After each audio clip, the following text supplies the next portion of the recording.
Strasbourg Music Week, 4e édition, du 5 au 8 mai 2026.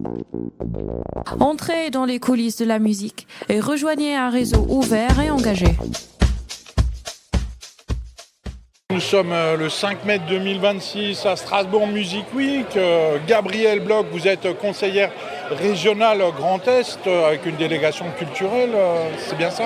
Oui, absolument. Je suis conseillère régionale de la région Grand Est, mais enfin je suis strasbourgeoise.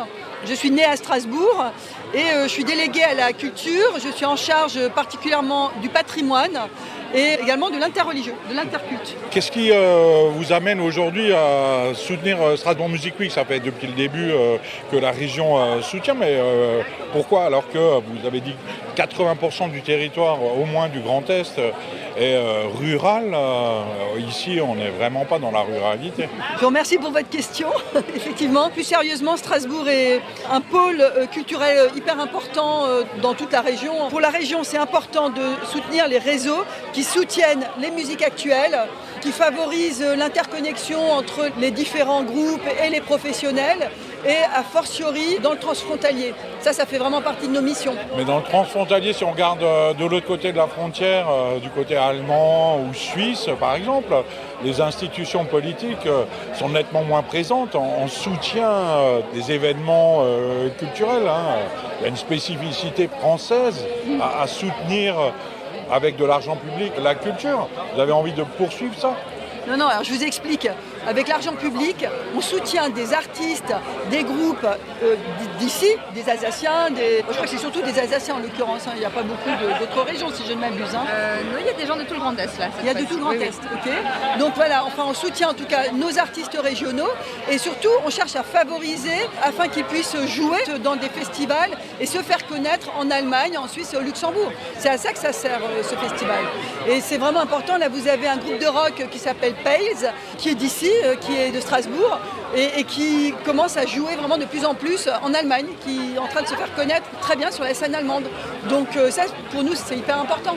Je veux dire, il ne faut pas réfléchir uniquement région, a fortiori, il ne faut pas réfléchir uniquement Alsace. On est en bordure avec l'Allemagne.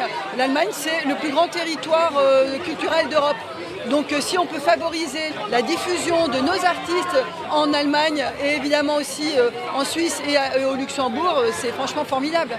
Par ailleurs, il y a des Belges aussi qui sont là parce qu'on a un accord de coopération avec Bruxelles-Wallonie, enfin avec la Wallonie. Et pareil, ce sont des échanges. Tout ça pour vous dire qu'en fait, depuis Strasbourg, dans la région Grand Est, on réfléchit aussi Europe, dans l'intérêt évidemment de nos artistes locaux. Mais on parle souvent de l'amitié franco-allemande, voire du couple franco-allemand, ce qui hérisse parfois le poil de nos voisins allemands, parce que le couple, c'est vraiment une spécificité française. Mais est-ce que ça existe vraiment, cette amitié franco-allemande ? Parce que les artistes allemands, on n'en voit pas forcément... Alors oui, d'abord je vous remercie pour votre question. Vous savez très bien qu'il y a des artistes allemands qui sont très populaires en Alsace et qui viennent, etc. Alors je m'excuse parce que je ne me souviens plus du nom. Comment ça s'appelle la musique populaire allemande ? Il y a un style de musique dont je ne me souviens plus comment ça s'appelle. La pop musique, ouais. Schlager musique ? Voilà, la Schlager. Je pensais à la Schlager musique, exactement. Je pensais à la Schlager musique et qu'on connaît ici, vous savez très bien, en Moselle, en Alsace, etc. Ça déjà c'est une chose. Ensuite, sur l'amitié franco-allemande, plutôt que de parler de l'amitié franco-allemande, il y a une conscience des Allemands et des Français, alors a fortiori dans nos territoires frontaliers, de devoir coopérer, travailler ensemble dans l'intérêt commun. Voilà, c'est vraiment un esprit, dans un esprit de paix évidemment. Je veux dire, eu égard à notre passé historique, c'est au contraire, je trouve que c'est un exemple aujourd'hui d'une paix concrète et de coopération entre des Allemands et des Français pour que c'est de la coopération pour que chacun y trouve son compte de travailler de l'autre côté de la frontière et inversement, évidemment. Mais bon, sur le couple, je vous suis. Voilà. Mais pourtant, sur des institutions comme l'orchestre du Rhin, le ballet du Rhin, l'opéra du Rhin, on est sur une coopération alsacienne. Et jamais on pense aux Allemands ou aux Suisses. Enfin. Vous savez quoi ? On pense à eux pour qu'ils viennent nous voir. Et de ce côté-là, ça réussit assez bien. En l'occurrence, sur la musique, la musique classique et l'opéra, les Allemands sont, comme vous le savez, ils sont hyper forts. C'est une place, c'est une des meilleures, ils ont les meilleurs opéras presque au monde en fait, en Allemagne. Voilà, donc cela étant, et là je peux vous dire que la région, en l'occurrence la région Grand Est, mais aussi la ville de Strasbourg pour l'orchestre philharmonique, je veux dire, on aide, on favorise la venue des spectateurs allemands du Baden-Württemberg pour les concerts du philharmonique ou l'Opéra national du Rhin, en l'occurrence. Mais vous savez, il y a un public allemand qui vient voir nos productions à l'Opéra du Rhin et à l'orchestre philharmonique. Alors après, ça peut aussi être pour des grands concerts qui ont lieu ici, parce que Strasbourg est à la frontière, etc. Eu égard à la situation géographique de Strasbourg, par la force des choses, il y a un public allemand qui vient. Et l'inverse est également vrai. C'est bien, et tant mieux que ce soit comme ça. Tant mieux, il faut soutenir, il faut que ça continue. Et encore une fois, c'est exemplaire. Je vais vous faire une confidence. Moi, il y a quelques années, j'interviewais souvent des écrivains à Strasbourg qui venaient dans des librairies. Et à quelques reprises, je vous parle d'une dizaine d'années, il y a eu des écrivains israéliens qui sont venus présenter leurs livres en français, qui avaient été traduits en français. Et après, avec les écrivains, on allait prendre un verre tout le temps en général. Voilà. Eux, je les emmenais à Kiel pour prendre un verre. Et ils ne se rendaient même pas compte quand est-ce qu'on arrivait en Allemagne. C'était de l'autre côté du pont. Et tac, on était en Allemagne.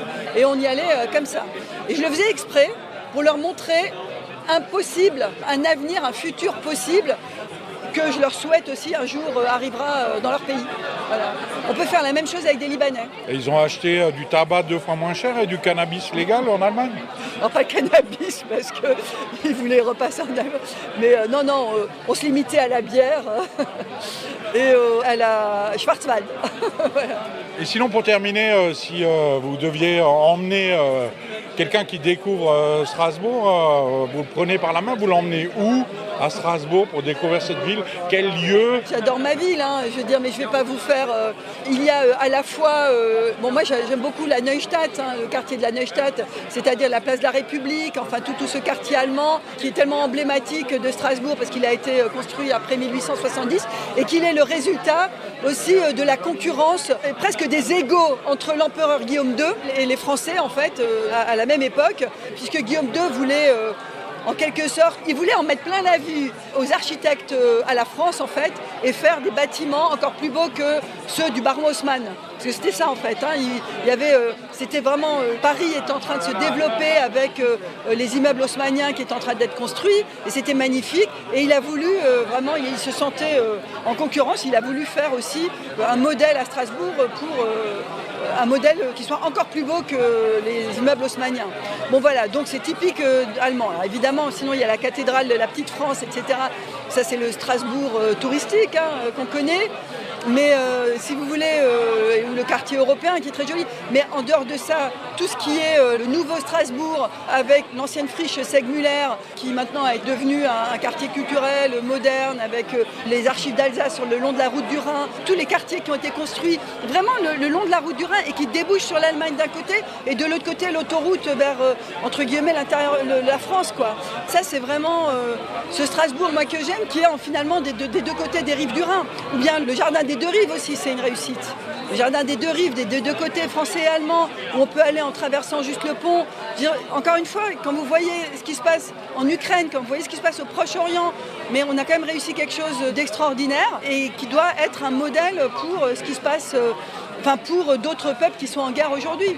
En fait, donc pour moi, le Strasbourg, c'est ça. C'est Strasbourg, c'est une ville qui a connu le pire et qui s'en est sortie et qui aujourd'hui a réussi en fait à se construire et à être une ville par ailleurs extrêmement cosmopolite, puisque quand vous baladez à Strasbourg, ça parle toutes les langues, du fait de la présence des institutions européennes, et ça c'est tout en se côtoyant évidemment avec la population locale. Et il y a autre chose aussi qui est assez particulier à Strasbourg, c'est que donc vous avez, j'ai pas les chiffres exacts, mais quelques milliers de fonctionnaires européens qui travaillent ici. Et lorsqu'ils arrivent à la retraite, la plupart, ils restent. Et moi, j'en côtoie souvent. Je veux dire, ils restent parce qu'ils adorent Strasbourg, etc. Donc, c'est une ville accueillante au final, pour qui veut bien... Une ville de retraités européens, donc. Voilà. Merci beaucoup, Gabrielle Bloch, conseillère régionale. Mais vous remarquerez qu'ici, on est au festival Music Week, qu'on le soutient. La région Grand Est soutient à fond ce festival depuis le début. Pourquoi ? Parce que c'est une initiative qui structure encore une fois des réseaux transfrontaliers dans l'intérêt des musiciens de la région et de tout l'écosystème de musique. Donc il y a les producteurs, les musiciens, etc. Et les diffuseurs, évidemment. C'est ça aussi ce qui est hyper important. Et là, on est dans une ancienne friche. Bon, moi j'adore parce que c'est source de créativité. Enfin, c'est très stimulant en tous les cas d'un point de vue de la créativité et de l'imagination. Ça fait aussi partie. Hein, je ne suis pas dans un Strasbourg figé. Ne me faites pas dire ce que j'ai pas dit. Heureusement que c'est les Allemands qui ont construit la Neustadt, sinon ils l'auraient bombardé pendant les guerres. Exactement, et c'est pour ça que c'est toujours amusant de voir le nombre d'Allemands qui viennent visiter Strasbourg, puisque chez eux tout a été bombardé, tout a été refait après. Et comme ça, ils peuvent avoir une idée de ce qu'était l'Allemagne avant la Deuxième Guerre mondiale. Merci beaucoup, Gabrielle Bloch, conseillère régionale Grand Est. Merci, monsieur. Strasbourg Music Week, 4e édition, du 5 au 8 mai 2026. Entrez dans les coulisses de la musique et rejoignez un réseau ouvert et engagé.